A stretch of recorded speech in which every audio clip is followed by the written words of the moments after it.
سینوها د فرعون د ځانګړي طبیب یادښتونه له میلاد څخه 1350 کاله وړاندې.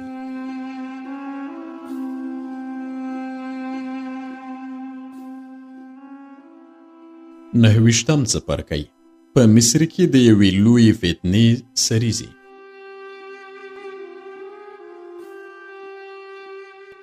زه د طبس ښار د بېوزلو په سیمه او د پخواني مسګر په کور کې د بېوزلو ډاکټر شوم او لکه چې کاپتا یې اټکل کړی و هغسې ډېر ناروغان راته راتلل. ما د دغو ناروغانو له درملنې استفاده نه کوله او له اپوټه یې ماته تاوان پېښاوه ځکه چې ناروغانو ته مې وړیا درمل ورکول. ځینې وخت خو به لا مجبور شوم هغوی ته خواړه هم ورکړم ځکه چې کتل به مې د یوه ناروغ معالجه په دې پسې تړلې چې ښه ډوډۍ وخوري نو ډېر ځله مې د درملو پر ځای ډوډۍ پرېښوړله. هغه ډالۍ چې ځینو ناروغانو راکولې بې ارزښته وې خو له دې کبله چې په اخلاص یې راکولې زه یې خوشحالولم. له دې کبله ډېر خوشحاله وم چې خلکو زما نوم مبارک ګاڼه او داسې یادولم چې ګنې د نړۍ یو ستر او نیک کس یم. کاپتا چې د بوډاتوب او شتمنۍ له کبله نور زما خدمت نشو کولی نو د کور د کارونو لپاره مو یوه بوډۍ ښځه وګمارله چې هم یې له نارینهو کرکه کوله او هم یې ژوند ته هیله نه وه. خو له دې چې باید انسان تر هغه چې ژوندی وي کار وکړي نو هغې هم زموږ په کور کې کار کاوه. دغه ښځه که څه هم ډېره زړوره وه خو ښه خواړه یې پخول او ما هیڅکله د هغې د لاس له خوړو شکایت نه و کړی. بله خبره دا چې دې ښځې د هغو بېوزلو له بده بویه کرکه نه کوله چې د درملنې لپاره زموږ کور ته راتلل.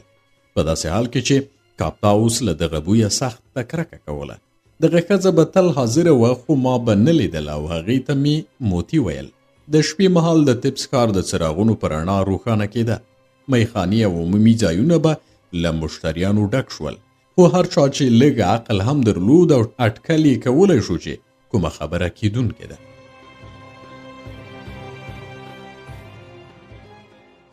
ځکه چې د اتون په نوم د نوي خدای او د مصر د پخواني خدای آمون ترمنځ مبارزه سختېدله. 2-3 میاشتې تېرې شوې. په طبس کې خلک د دوو خدایانو د مبارزې له بالقوا پایلو اندېښمن ول او د مصر د پوځ قماندان هورمهب هم مصر ته راستون نه شو. د ورځې له پلوه د لمر تودوخه ډېره وه او ځینې وخت به له ډېرې تودوخې او ستومانۍ څخه له کاپتا سره د تمثال لکۍ میخانې ته تلم خو هلته مې هغه سوځنده او تیز شراب نه څښل بلکې لږ د اوربشو اوبه به مې څښلې چې یوازې تنده کمه او ستوماني لرې کړي او په دې ډول به نه نشه کېدم. له دې کبله چې په میخانې کې ګرمي کمه وه زه به هلته هوسا شوم او د مرید د ښکلا له نندارې به مې خوند اخیست. کله چې به د هغې سترګې زما سترګو کې خښې شوې احساس مې کوو چې زړه مې چا کېکښلی او زړه به مې غوښتل چې د هغې لاس په خپل لاس کې ونیسم. له دې وروسته چې څو ځله دې میخانې ته ولاړم متوجه شوم چې د دې میخانې مشتریان خاص کسان دي او هر څوک هلته نه پرېږدي. یا دا چې د میخانې حالت داسې و چې بېوزله کسان نشي کولی هلته شراب او د اوربشو اوبه یا د تمثال لکۍ شراب وڅښي. کاپتا ورو راته وویل د دې میخانې په ګاکانو کې داسې کسان هم شته چې د مړیو د ښار له لوټماریو یې شتمني ترلاسه کړې ده خو کله چې دې میخانې ته راځي د اشرافو په شان چلند کوي او هیڅکله به سپک چلند ونه کړي. دغه راز هغه وویل د دې میخانې ټول مشتریان هغه کسان دي چې یو بل ته اړتیا لري او د نوري مادي راکړې ورکړې لپاره دلته راځي یوازې د تمثال لکۍ شرابو لپاره نه راځي.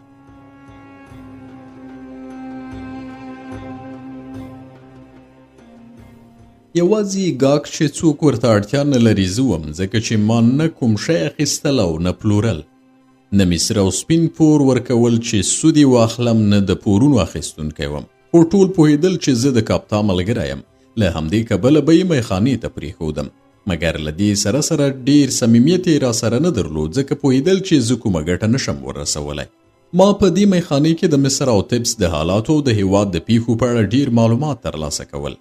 یوه بیلګه یې وایم.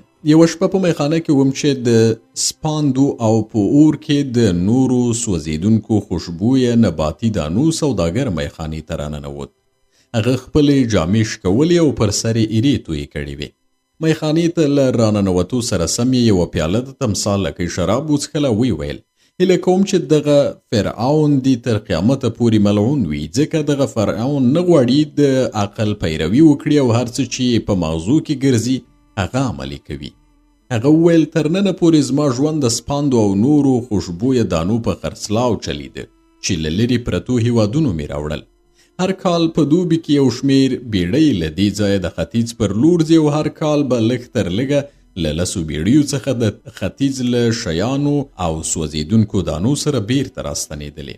سږ کال چې بیړیو غوښتل د ختیځ سمندر پر لور ولاړ شي، ناڅاپه فرعون بندر ته راغی.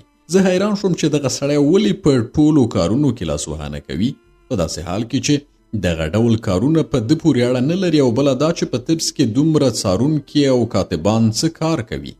آیا د هغوی دنده څارنه نه ده چې هر کار له قانون سره سم ترسره شي؟ کله چې فرعون بندر ته راغی، ماڼوګانو په بیړیو کې زارۍ کولې، ښځو او ماشومانو یې په ساحل کې اوښکې تویولې او خپل مخونه یې شکول، ځکه پوهېدل چې یو شمیر ماڼوګان به بیرته ستانه نشي. ټول پوهېدل چې دوی به په سمندر کې ډوب شي، خو دا یو دود دی، کومه نوې خبره نه ده. هر ځل چې بیړۍ روانېږي د ماڼوګانو ښځې او ماشومان زارۍ کوي او ساندې وایي، خو دا ځل چې ملعون فرعون د ښځو زارۍ، نارې، سوري او د ماڼوګانو زارۍ ولیدې، امر یې وکړ چې باید نور د ختیځ پر لور کښتۍ ولاړې نشي. هر څوک چې سوداګر دی پوهیږي چې د فرعون دغه امر او مخنیوی د سوداګرو د نابودۍ د امر په معنا دی.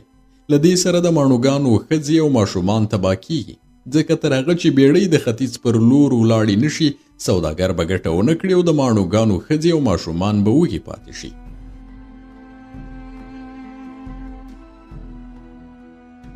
هر څوک چې په مصر کې ژوند کوي پوهیږي چې باید هیڅکله د یو ماڼو لپاره چې په کښتۍ کې سفر کوي خواشیني ونه کړي، ځکه هیڅوک په خپله خوښه نه ماڼو کیږي.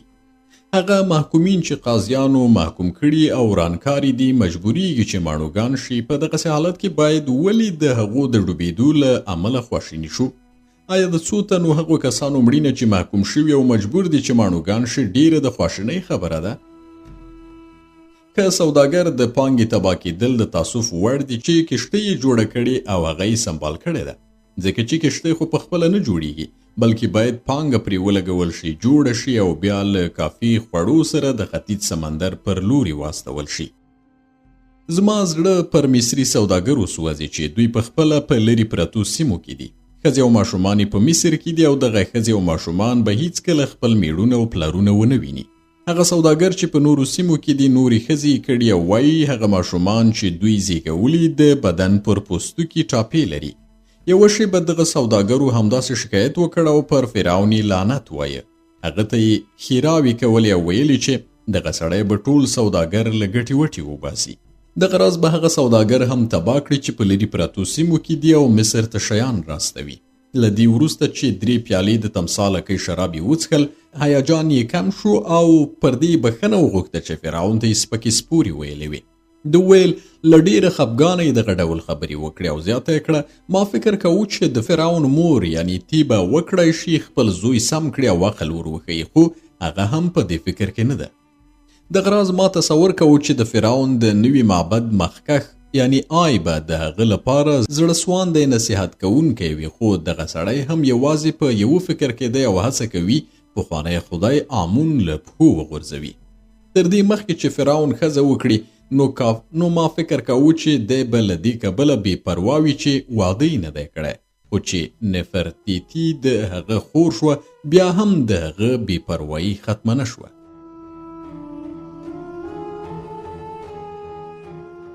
له هغه وروسته چې نفرتیتي د مصر ملکه شوه په جامو کې حیرانوونکي موډونه راوایستل چې د دربار ښځې د هغې پیروي کوي او اوس د دربار ښځې د نفرتیتي په شان د خپلو سترګو شاوخوا رنګوي.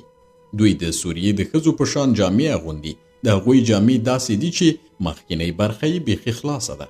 کپتا وویل ما دغسې جامې په هیڅ هیواد کې نه دي لیدلې، خو آیا ته باوري یې هغه ښځې چې نوی موډ کالي اغوندي د بدن هغه برخه چې باید پټه کړي د نورو د نندارې لپاره لوڅه پرېږدي؟ آیا تا په خپله د ښځو بدن دغه برخه لیدلې ده؟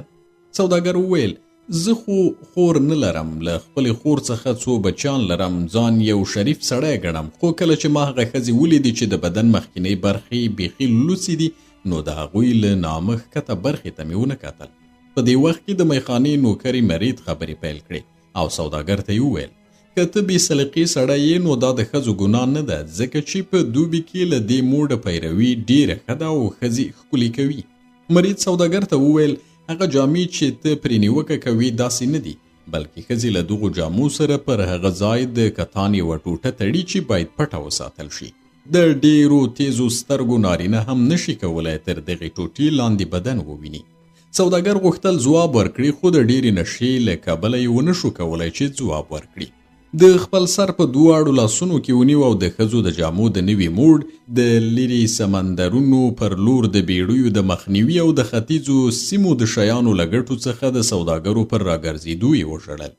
په دې وخت کې د امون د معبد یو کاهن چې سر یې خریلی او معطر تیل پرې موښلي ول په خبرو کې راګډ شو او په لوړ غږ یې وویل زه د ښځو د نویو جامو په هکله څه نه وایم، ځکه چې د امون خدای د جامو او موډ په هکله څه نه دي ویلي، خو هغه څه چې ټول شیان له منځه وړي د ختیځ لوري ته د فرعون له لوري د بیړیو د تګ مخنیوی دی.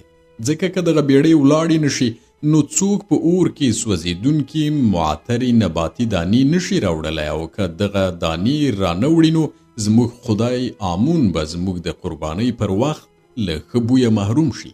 دا په داسې حال کې ده چې آمون ته ښه بوی ډېر خوند ورکوي او له آمون سره شوې دغه دښمني د مصر د ملت لپاره ستره بدبختي ده.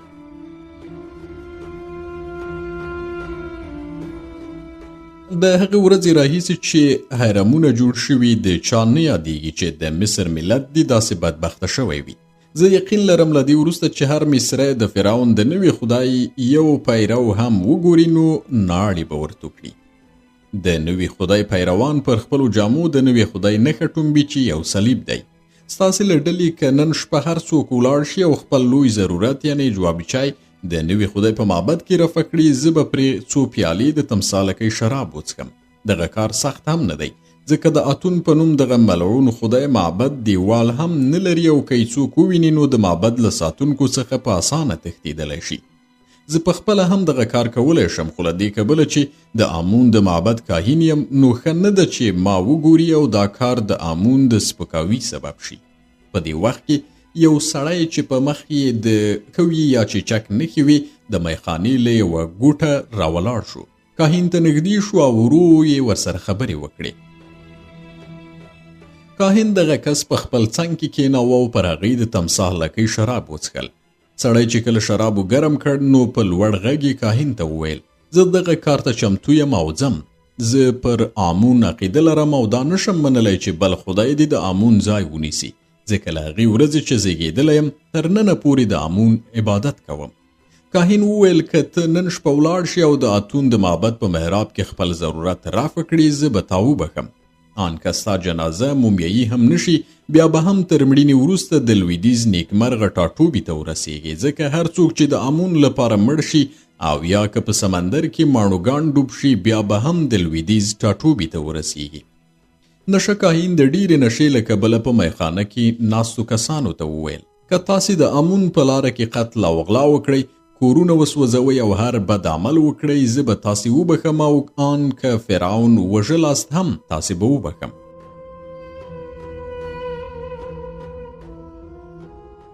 کله چې د کاهن خبرې دې ځای ته ورسېدې نو د کاپتا شاګرد او د میخانې چلوونکی سړی راپورته شو. کاهن یې پر سر په یو لرګي وواهه. کاهن پر ځمکه ولوېد او شراب پلورونکي وویل دغه کار هم زه د آمون لپاره کوم، ځکه چې پوهیږم آمون ویلي هیڅوک باید د هغه زوی یعنې فرعون ونه وژني. ټولو مشتریانو د شراب پلورونکي خبره تایید کړه، خو له دې کبله چې شونې ده د یوه کاهن وهل ناوړه پایلې ولري نو ما او کاپتا د نورو مشتریانو په شان غوره وبلله چې له میخانې راووځو. مرید زما د بدرګۍ لپاره راسره روانه شوه. کله چې د میخانې تیاره دهلیز ته ورسېدو ما خپل لاس د هغې پر لاس کېښود او ومې ویل ستا له سترګو داسې ښکاري چې ته هم ما غوندې یوازې او ورور نه لري، یعنې میړه نه لري، ځکه چې په مصر کې د ورور او خور ودونه رواول. زه غواړم چې یوه ورځ دې د نوي موډ په کالیو کې وګورم او باوري یم چې ته به په دې جامو کې ښایسته شې، ځکه چې ستا خېټه کوچنۍ او ښویه ده. مریت زما لاس ټیل نه واهه او ویې ویل شونې ده زه یوه ورځ دغه جامې واغوندم او له تا څخه چې ډاکټر یې وغواړم زما د بدن د ځینو غړو په هکله نظر راکړي. دا به راته ووایي چې دې ته ورته غړي دي په خپل طبي مسلک کې کتلي که نه. اوس زما برخلیک دې ځای ته رسېدلی دی. باید ځینې شیان یاد کړم چې کله زما د سترګو لیدل نو له کرکې رېږدېدم، خو د دغو پیښو د مخنیوي لپاره مې کومه وسیله نه درلوده. زه باید هغه شیان بیان کړم چې ته یا هغه څوک چې دغه کتاب زما له مرګه وروسته لولي نو پر هغوی به باور وکړي، ځکه زه اټکل کوم دغه ډول پیښې به ستا په وخت کې هم وشي. څرنګه چې د دې کتاب په پیل کې مې وویل په نړۍ کې هر شی بدلیږي، یوازې د بشریت حماقت دی چې نه بدلیږي او تر کومه چې دا دنیاوي د خلکو له حماقته به استفاده کیږي.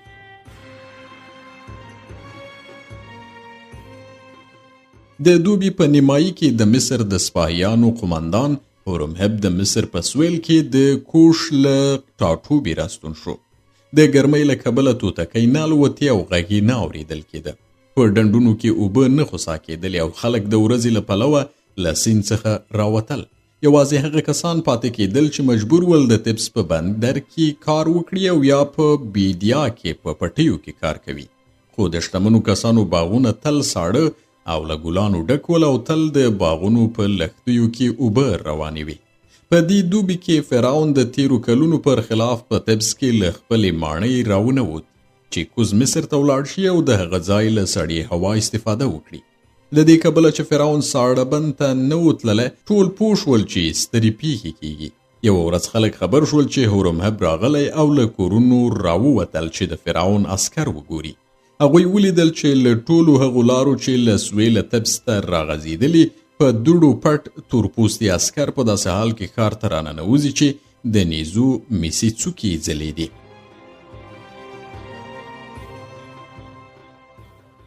تورپوستو چې تورې سترګې او سپین سپین غاښونه یې درلودل شاوخوا یې حیران حیران کتل او معلومېده چې د تبس د ستر او ښکلي ښار لیدو حیران کړي دي.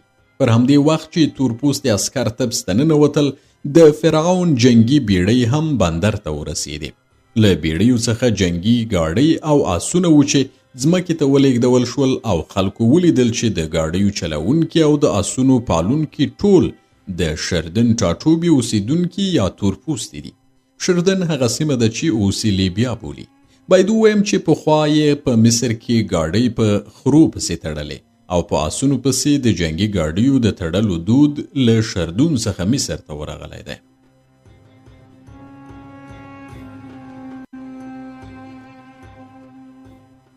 کله چې تورپوستي عسکر ښار ته ننوتل، د شپې مهال په 4 لارو کې د پیري دروازې ودرولې او د شمال او جنوب ترمنځ یې د سیند لاره بنده کړه. دوی لاره داسې بنده کړه چې هیڅوک د مصر د قماندان له اجازې پرته جنوب یا شمال ته د تللو لپاره د نیل سیند له لارې استفاده ونه کړي. په همدې ورځ چې تورپوستي تبس ته ننوتل، خلک داسې وارخطا شول چې په کارخانو، ژرندو، دوکانونو او بندر کې کارګر رخصت شول. د تبس کسبګرو د خپلو هټیو په مخ کې ایښي توکي له ویرې بیرته دوکانونو ته دننه ایستل او دروازې پسې راوتړلې. د عمومي ځایونو خاوندانو یو شمیر بې تربیته او پیاوړي کسان وګمارل چې که کومه خرابه پیښه وشي نو د دې مخه ونیسي چې پر میخانو یا عمومي ځایونو بریدونه شي. د تبس خلکو به یوازې په بیړنیو حالاتو کې معبد ته د تګ پر وخت سپینې جامې اغوستې، خو اوس ټولو سپینې جامې واغوستلې او د آمون د معبد پر لور روان شول چې په حقیقت کې یو ښار دی. د آمون د معبد د پراخوالي د بیانولو لپاره همدا کفایت کوي چې ووایو دارالحیات د آمون د معبد یوه مؤسسه وه. پر همدې ورځ چې تورپوستي سرتیري ښار ته ننوتل او کارونه رخصت شول، نو داسې اوازه خپره شوه چې تېره شپه د آمون خدای د سیال آتون د معبد محراب ککړ شوی دی. یو مړ سپی چا په محراب کې اچولی او د معبد د ساتونکي سر یې غوڅ کړی دی. خلکو د دې خبرې په اورېدو سره ظاهراً خواشیني وښودله، خو په باطن کې ټول خوشحاله ول، ځکه چې ولس له نوي خدای سره مینه نه درلوده چې عجیبې غریبې خبرې کولې. پر دې ورځ کاپتا راته وویل، باداره، خپل طبي وسایل او شیان برسیره کېږده. زه اټکل کوم چې سبا یا بل سبا باید دومره کار وکړي چې د ډوډۍ خوړلو لپاره به وخت پیدا نه کړي. د تورپوستي د راتګ پر ورځ ما واورېدل چې هورمهب هم ښار ته راننوتی دی. زه ولاړم چې هغه ووینم، خو هلته له رسېدو سره راته معلومه شوه چې هورمهب تر ټولو وروسته یعنې پر بله ورځ ښار ته راځي. پر دې شپه تورپوستي عسکر په تبس کې ول. له دې پرته چې د پوځ قماندان موجود وي دوی څو دوکانونه لوټ کړل او پر یو څو عمومي کورونو یې حمله وکړه خو د پوځ سپین پوستو مصري ساتونکو دوی د خلکو په مخ کې ووهل مګر د دې سزا د عمومي ځایونو د مالکانو تاوان جبران نه کړی شو او د هغوی غوسه یې سړه نه کړه پر بله ورځ مازدیګر هورمهب په یوه جنګي بیړۍ کې تبس ته راننوت او ما په بیړه ځان بندر ته ورورساوه چې هغه ووینم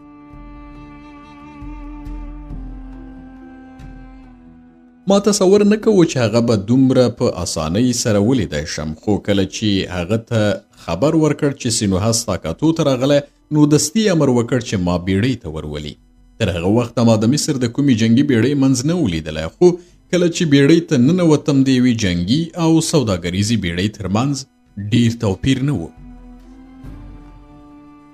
یوازې دا چې جنګي بیړۍ د اور اچولو لپاره وسایل لري بادبانونه یې رنګارنګ او ښکلي وي او د بیړۍ مخه او شا یې سینګار کړي وي کله چې مې هورمهب ولید متوجه شوم چې د هغه د مټو عضلات مضبوط شوي او د پوځ د عمومي قماندان سینې داسې راوتلې وي چې ته وا د یوې ښځې سینې دي د هورمهب په لاس کې یوه متروکه وه چې د سرو زرو لاس ته یې وه او زري غاړکۍ یې په غاړه او پر ټټر پرته وه کله چې د هغه مخې ته ورغلم دواړه لاسونه مې پر زنګنونو کېښودل ورته ټیټ شوم هورمهب وخندل ویې ویل ای سینوهه په ډېر ښه وخت کې راغلې خو له دې کبله چې ډېر غټ شوی و زه یې ښکل نه کړم او ما هم جرأت ونه کړ چې هغه ښکل کړم د هورمهب تر څنګ یو چاغ او ټیټ سړی ولاړ و چې د ګرمۍ له کبله خولې و زه نه پوهېدم چې هغه څوک دی او ناڅاپه او په حیرانۍ سره مې وویل چې هورمهب خپله متروکه چې د قماندانۍ نښه ده هغه سړي ته ورکړه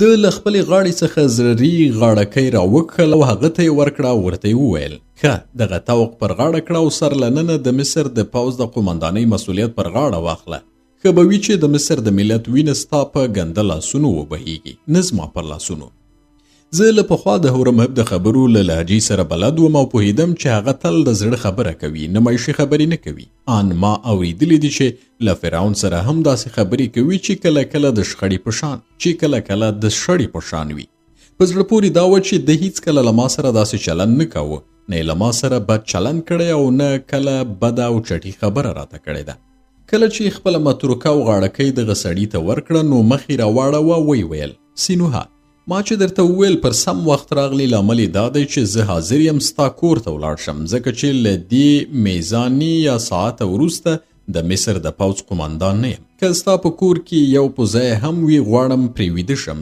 دمه وکړم او تر دې زیات نور له لیونو سره خبرې ونه کړم بیا یې خپل لاس د همغه چاغ او ټیټ سړي پر اوږه کېښود او ویې ویل سینوهه دغه سړي ته ښه ځیر شه هغه وپېژنه ځکه دغه سړی هغه څوک دی چې له دې میزانه وروسته به نه یوازې د تبس بلکې د ټول مصر برخلیک ورسره وي دی د مصر پوځ نوی قماندان دی او فرعون هغه زما ځای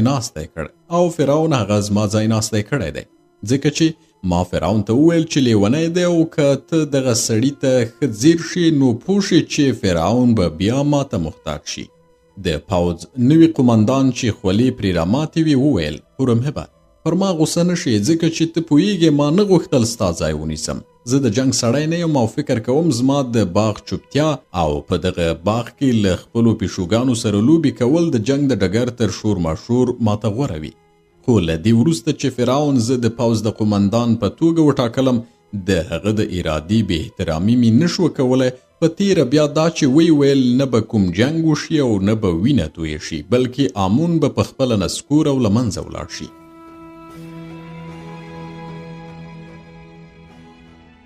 هورمهب وویل د فرعون یوه لوی عیب دا دی چې کله کومه هیله کوي نو خوب ویني چې هغه هیله یې پوره شوي بیا تصور کوي هغه څه چې دې فکر کړی پر رښتیا عملي شوي دي د آمون په هکله هم همدا غلط فکر کوي خیال کوي چې له وینې بهیدو پرته د آمون خدای پرځولی شي او د آتون خدای پر ځای کېنولی شي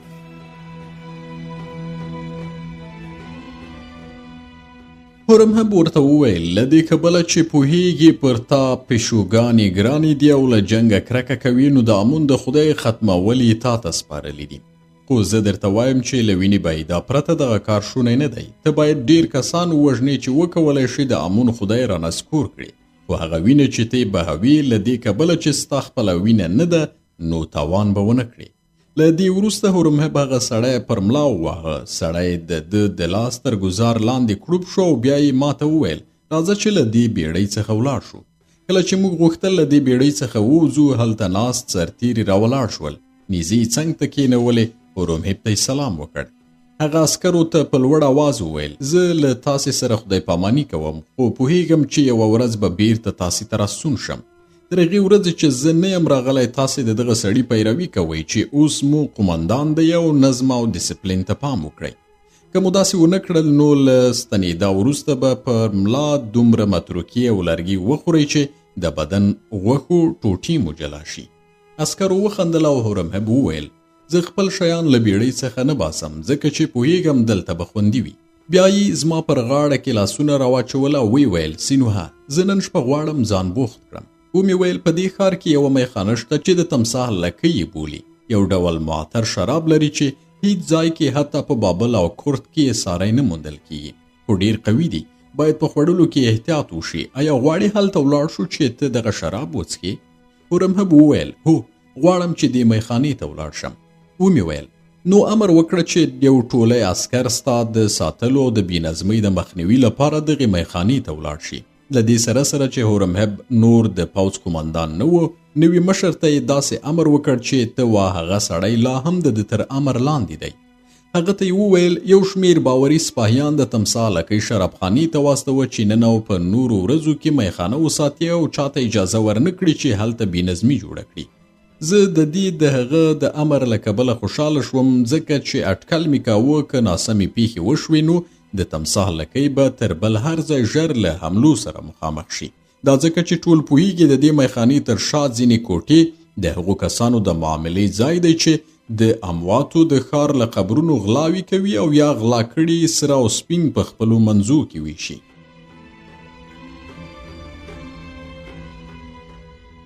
دغه راز ځینې کسان خبر ول چې که کومه پیښه وشي نو پر دغې میخانې به حتما حمله وشي او کاپتا ته به سخت تاوان ورسوي.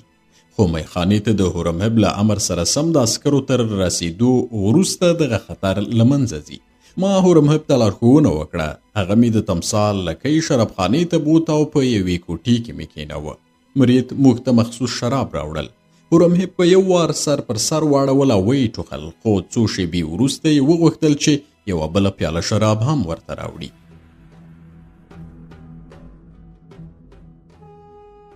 مریت بیا جام ورډک کړ او هورمهب هم وڅښل. ما ته یې وویل دغه ښځه ډېره ښکلې ده. آیا له تا سره ملګرې ده؟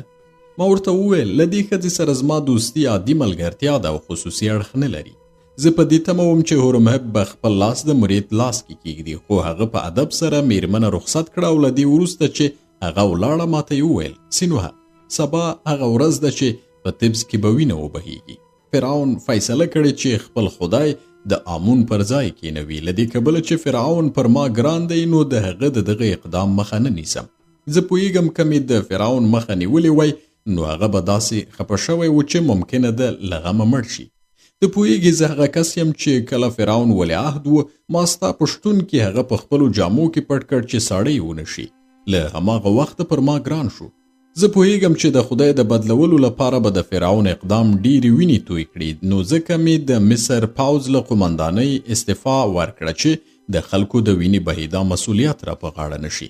زه پوهیږم که دغه مسؤلیت په غاړه واخلم نو په راتلونکي کې به د مصر د ملت له کرکې سره مخامخ شم. سینوها کله چې زه او ته په سوریه کې سره بیل شو نو له هغه تر اوسه پورې د نیل له بستره ډیرې اوبه تیرې شوي. څو وارې دغه سیند مس شوی دی. ساحل یې تر اوبو لاندې شوی او دغه راز په دې هېواد کې ډیرې نورې پیښې هم شوي دي. سره له دې چې د فرعون د امر پر اساس مې د هېواد جنوب ته سفر وکړ چې ټولې پوځي چوڼۍ ختمې کړم او ټول تورپوستي عسکر طبس ته راولم او اوس د مصر په جنوب کې هیڅ عسکر نشته. ټولې چوڼۍ تشې دي او دغه کار په سوریه کې هم تکراریږي. بې له شکه سوریه به بلوا وکړي او ښایي هغه وخت به فرعون په خپل لیونتوب پوه شي او په دې به هم پوه شي چې هېواد له عسکرو پرته نشي ساتل کېدی. له هغې ورځې وروسته چې فرعون فیصله کړې د خپل خدای د غوښتنې پر اساس عمل وکړي، له هغه وروسته د مصر له قانونو څخه پام وړ شیان نه راوځي، د دې لپاره چې وایي مریان خوشې کړئ. هغوی ټمبلان دي، په قانونو کې کار نه کوي. له دې سره سره چې زه عسکر یم او له خدایانو سره مې کار نشته، خو د فرعون نوي خدای اندېښمن کړی یم، ځکه ګورم چې دغه خدای نیت لري د وینې بهیدا په وسیله د بل خدای ځای ونیسي. زه د خدایانو په کارونو ډیر نه پوهیږم، خو په دې پوهیږم چې خدای د دې لپاره رامنځته شوی دی چې خلک نیکمرغه کړي، نه دا چې د هغوی وینه تویه کړي. د فرعون د اقدام سیاسي ګټه دا ده چې د امون خدای په مصر کې ډیره موده خدایي کړې، ډیر چاق شوی دی. کروندې، باغونه، تاکستانونه، پادې او ژرندې لري، او کله چې فرعون دغه خدای رانسکور کړي، د امون د خدای ټوله شتمني به د ده شي. خو په کوم ډول چې فرعون غواړي دغه کار ترسره کړي، په طبس کې به ډیره وژنه او وراني رامنځته کړي. ما وویل هورمهب، زه له اصولي پلوه د امون له پرځولو سره موافق یم، ځکه امون هغه خدای دی چې حریص او بېرحمه دی او د خلکو له ازادیو سره جوړ نه دی. د خپلو کاهنانو په وسیله خلک داسې په ناپوهۍ کې ساتلی دي چې په دې هېواد کې هیڅوک نه پوهیږي چې څه کیږي. که څوک پوهیږي، هغوی خپله خبره نشي کولی، ځکه چې کاهنان به یې له منځه یوسي. خلک تل له امونه په ویره کې وي، خو اتون هغه خدای دی چې تمه نه لري، سوله او ازادي غواړي، او هڅه یې دا ده چې خلک له ویرې پرته ژوند وکړي. هورمهب وویل، زه ستا له عقیدې سره موافق نه یم، او هغه خدای چې ویره او طرحه ونه لري خطرناک بولم، ځکه له ویرې پرته ملت نشي اداره کېدی. نوی خدای له دې سره سره چې مهربان او سوله غوښتونکی دی، مګر د مصر لپاره تر پخواني هغه خطرناک دی.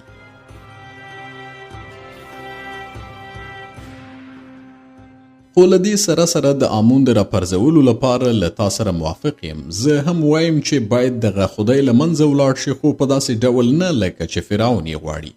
هورمهب وویل، که فرعون د دغه کار اجازه راکړي، زه به د امون خدای داسې له منځه یوسم چې حتی په دې ملت کې به د هیڅ چا وینه هم تویه نه شي. ما پوښتنه ترې وکړه چې ته به څه وکړې؟ هورمهب وویل، ما په یوې شپې کې له دې پرته چې د امون خدای کاهنان خبر شي، د لومړۍ لیکې ټول کاهنان ووژل، او نور کاهنان مې د کانونو د استخراج لپاره معدنونو ته واستول. په دې ډول چې کله خلک سهار له خوب راپاڅېدل، نو هیڅ کاهن به یې نه ولیدلی، او دغسې به د امون خدای له منځه تللی وای، ځکه د امون قدرت په کاهنانو پورې تړلی دی. که کاهن ونه لري، امون هم قدرت نه لري. خلک هم چې کله وګوري خدای نه لري، نو هر خدای دی چې ور وړاندې کړي د هغه عبادت کوي، ځکه چې د خلکو شعور په دې حد کې نه دی چې د یو او بل خدای ترمنځ توپیر وکړي. خو له دې کبله چې فرعون غوښتل دغه کار په ښکاره وکړي، نو نن په طبس او مصر په ډیرو ښارونو کې حتی ماشومان هم پوهیږي چې فرعون نیت لري امون له منځه یوسي. له همدې عمله کاهنانو خلک د طبس او نورو ښارونو په معبدونو کې راټول کړي. هغوی هڅوي چې مقاومت وکړي، او د خلکو د مقاومت له امله به وینه تویه شي.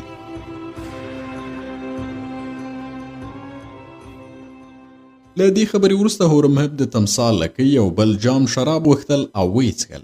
دریم جام مست کړ، سر یې په دواړو لاسونو کېښود، او د مصر د ملت لپاره یې وژړل چې د بدبختۍ له کبله وژل کېږي.